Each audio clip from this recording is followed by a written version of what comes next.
Picking up where we left off last time. So what we have here is we have a very minimalistic IntelliSense setup. Let me close a few windows which we don't need anymore, like Notepad++.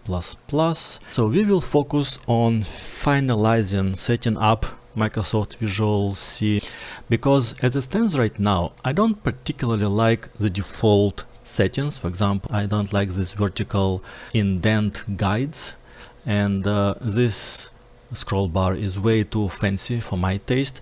So I can go ahead and go to tools, options, and customize it all, but it's a lot of work. As you can see, there are like plenty of things to set up, and it will take me probably an hour or two to actually carefully go through all of that and set it up the way I like.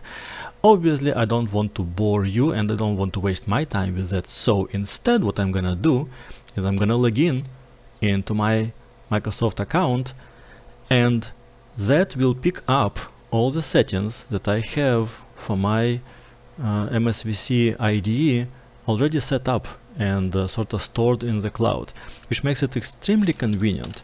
So let me just log into my account. Okay, so I was able to type it in on a third attempt. Fantastic. And now you will notice that as it loads my settings, first of all, my face will appear over here, which is my avatar, but I just put my photo in there. And then things like I do want my line numbers to show in the editor, and I want a much simpler scroll bar.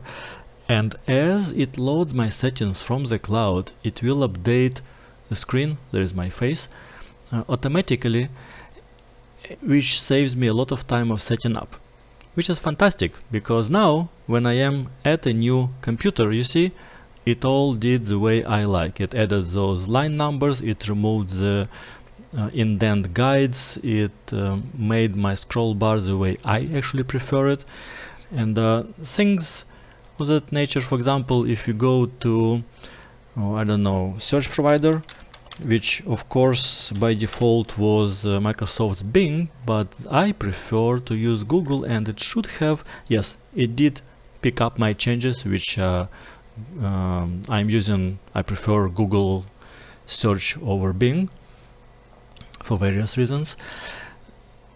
And with that, one more thing that I do want to share with you all. If you go to text editor, C++, code style, there is a lot that you can set up in here. Whether to put parentheses on a new line at which side, whether to indent case labels, where to position your go-to labels. And this is convenient because you can just see how it looks like when you change your options. It visually shows you what it means. So there are tons and tons and tons of settings like that. Obviously, when you have a new teammate joining, you don't want them to share your account, but you do want them to share your style preferences, your coding style. So if we go back to code style general, there's this generate editor config file from settings. So I already have my settings set up. Obviously they were pulled from the cloud. So what I can do now is I will generate this file. I will put it into my repository, into the top. So the way it works is when Microsoft Visual Studio opens a folder or a project, it goes up the chain and finds all of those editor config files, and whenever it sees one up the hierarchy, it will use the closest one to override your local settings. So you still have your local personal preferences for every other project out there, but if you work on the projects that are in this repository, you will be basically forced to use a unified standard for the styling. So let me save it up there. Let me go ahead and commit the file, GitHub, which I could have probably done from Visual Studio, but I don't know, I prefer it that way for whatever reason. There is no real reason to do so, but that's the way I prefer. And let me just say standard code style, or unified probably. uniform. That's the word, uniform code style for all the projects.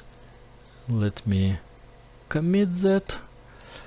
And now anytime anyone joins the repository and opens up that project, they will end up in my style of formatting the code. Obviously there are other ways to do the same. If you are clang-format kind of guy, then what you can do is in here you can specify that I do want to run clang-format for all formatting scenarios, and also that means that you will have your .clang-format file in the repository available to be run. If you prefer a custom clang-format, of course you can go with that. You can use default for, I mean, there are lots of things. I don't want to bore you with every single little detail, just want to say that it is possible to add clang-format that will be used for your automatic formatting needs. Yeah, I think it just automatically says if you have .clang-format, and also same for tidy. Code cleanup, right, there we go. Configure code cleanup, and you can just use clang-tidy essentially on the file that you want to save. This is it for this video. It's very short, and in the next video we will actually start working on real build integration, so we can right click here and we can get a build from that. See you in the next video.